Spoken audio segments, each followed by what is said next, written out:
Kali ini saya ingin mengulas sebuah perangkat keras. Ini adalah alat untuk pengelolaan jaringan. Dan di sini saya punya yang mereknya Mikrotik, tipenya 931 atau Hub Mini. Bisa dibilang ini adalah perangkat yang cukup jadul. Namun meskipun begitu dia sudah punya fitur yang cukup komplit untuk skala kecil. Mengingat sekarang harga bekasnya ya udah termasuk murah untuk seri tipe ini.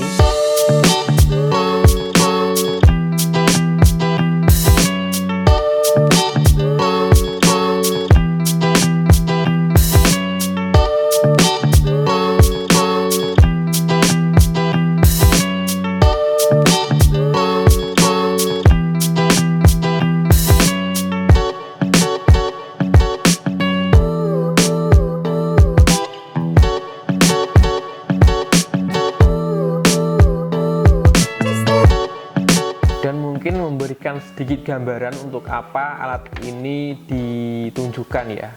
Pertama-tama kita lihat spesifikasi teknisnya di sini ya.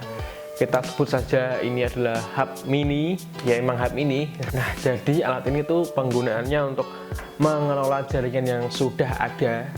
Jadi bukannya nggak ada sumber internet sama sekali, terus dikasih ini ya buat apa gitu. Ya bisa sih cuman buat belajar, cuman buat pengenalan sebuah Mikrotik atau Wimbox atau sekedar untuk belajar cara men-setting jaringan bisa.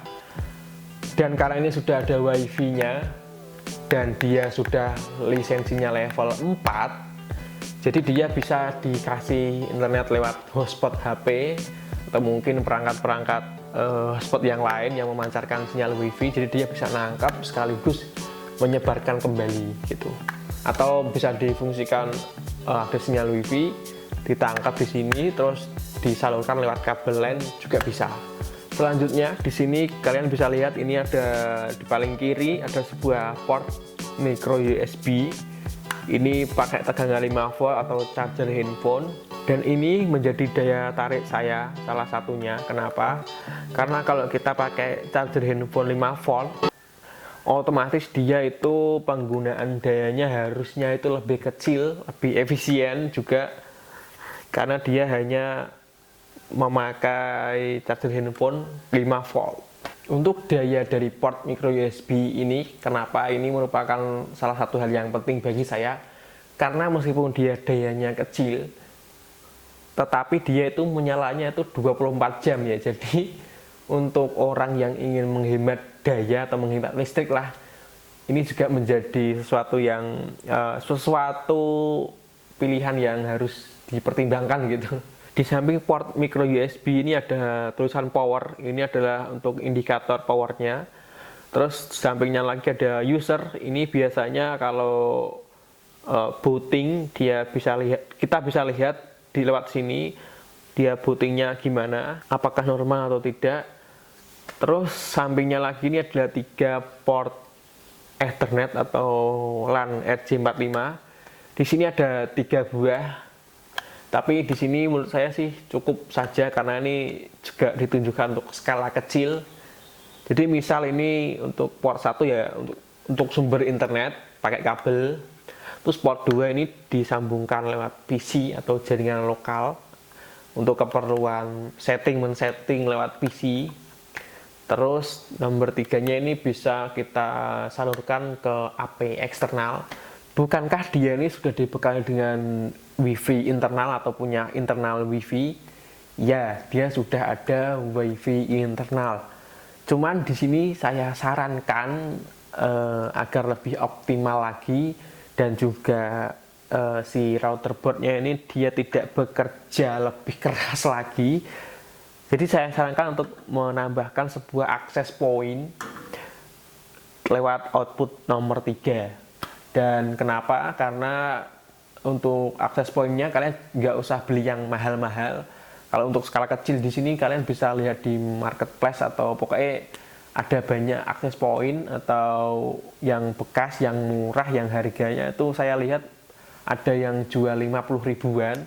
Itu kalian bisa banget untuk ditancepin di sini, karena misalkan kalian setting ininya tuh di dalam kamar atau di dalam ruangan lah ya, untuk keperluan setting. Terus kalian outputnya kalian bisa taruh akses point eksternal tadi di luar ruangan, misalkan ini taruh di kamar, terus kalian kasih kabel mungkin keluar ke ruang tamu atau ke depan rumah atau mungkin di jalan depan rumah ya. Pokoknya untuk AP eksternal ini saya sangat sarankan ya, meskipun ya ada juga UV internalnya ada, cuman ya untuk mengoptimalkan saja. Dan untuk masalah WiFi-nya di sini, dia memang sudah dibekali WiFi dan sudah ada antenanya juga di dalam situ. Dan kalian bisa setting lewat handphone, ya ada aplikasinya. Tapi tetap ya, agar lebih amannya, kalau kalian punya laptop atau punya komputer atau punya PC, pokoknya setting lewat kabel itu lebih leluasa ya, meskipun sama aja sih. Cuman kalau misalkan kita beli ini tuh kadang belinya bekas, kadang itu dia meskipun direset kadang wifi-nya itu nggak otomatis aktif ya, jadi harus diaktifkan dulu lewat kabel itu biasanya ya. Jadi kalau murni untuk men-setting ini lewat HP sih kayaknya kurang bagus ya, masih kurang leluasa karena ya itu tadi biasanya itu kalau kalian beli alat seperti ini, alat ini maksudnya, begitu datang itu pasti wifi-nya mati, bukan pasti tapi kebanyakan wifi-nya itu mati. Meskipun kalian reset, kadang juga wifi-nya nggak muncul, belum on gitu loh. Atau mungkin kalau kalian punya waktu beli ini, kalian bisa minta ke penjualnya itu untuk mengaktifkan wifi-nya dulu. Jadi begitu datang wifi sudah aktif, sudah bisa disetting lewat HP. Takutnya kalau kalian salah setting mengakibatkan wifi mati atau nggak bisa connect lagi. Jadi saya sarankan untuk men-setting lewat kabelan. Dan kalian bisa ya, kalau kalian punya PC atau laptop atau kalian pergi ke warnet sebentar untuk men-setting ini ya. Jadi untuk mengaktifkan wifi-nya untuk setting sebentar kan harusnya bisa lah ya. Selanjutnya untuk fitur yang penting yaitu adalah fitur hotspot di sini. Untuk fitur hotspot di sini dia tidak support userman ya, karena jelas dia penyimpanannya kecil, kurang lebih 1632 MB untuk internalnya, jadi nggak bisa ditambahin, nggak ada slot untuk memori juga nggak ada. Ini pun di bawahnya di sini cuman ada tombol mode dan reset. Tidak ada slot apapun, maksud slot memori. Jadi tidak bisa diinstal userman. Jadi kalian kalau ingin mengaktifkan hotspotnya bisa, tetapi untuk membuat kode voucher kalian bisa lewat Winbox-nya langsung. Kalian bisa buat profile dan segala sesuatunya di situ. Menurut saya pribadi lebih simpel itu ya, meskipun bisa diinstal Micmon yang lebih ringan. Tetapi saya pribadi sih lebih suka lewat Winbox saja dan lebih leluasa saja ya. Pokoknya lebih cukup lah buat saya kalau lewat Winbox itu sudah cukup. Dan apalagi kalau ini kan skala kecil ya, paling buat vouchernya paling berapa sih? Cuman 10, paling 30 lah. jadi ya tadi lebih simpel aja lewat Winbox untuk urusan pembuatan kode voucher.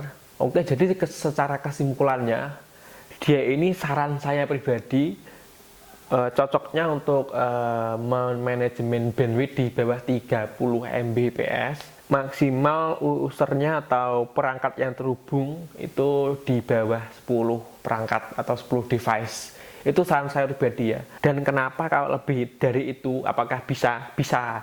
Kalau bisa sih bisa ya, tapi cuman saya tidak merekomendasikannya. Dan kenapa saya merekomendasikannya sekian tadi? Ya karena kalau berlangganan paket internet yang harganya mungkin 100.000 atau mungkin 200.000, saya belum mensurvei seluruh Nusantara ya harga-harga paket WiFi, tapi yang jelas saya punya standar sendiri di sini, ini standar saya pribadi. Jadi kalau misalkan kalian masih punya internet atau masih memakai WiFi atau masih berlangganan internet di bawah 30 MB, itu saya rasa itu alat ini masih cukup, tapi kalau sudah di atasnya itu ya harusnya alatnya upgrade. Mungkin itu saja pembahasan tentang MikroTik 931 ini.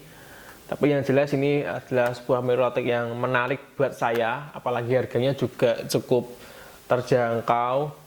Di fiturnya, di kelasnya juga ini bisa setting lebih advance. Jadi menurut saya ini mikrotik yang cukup keren untuk sebuah alat kecil pengelolaan jaringan ya.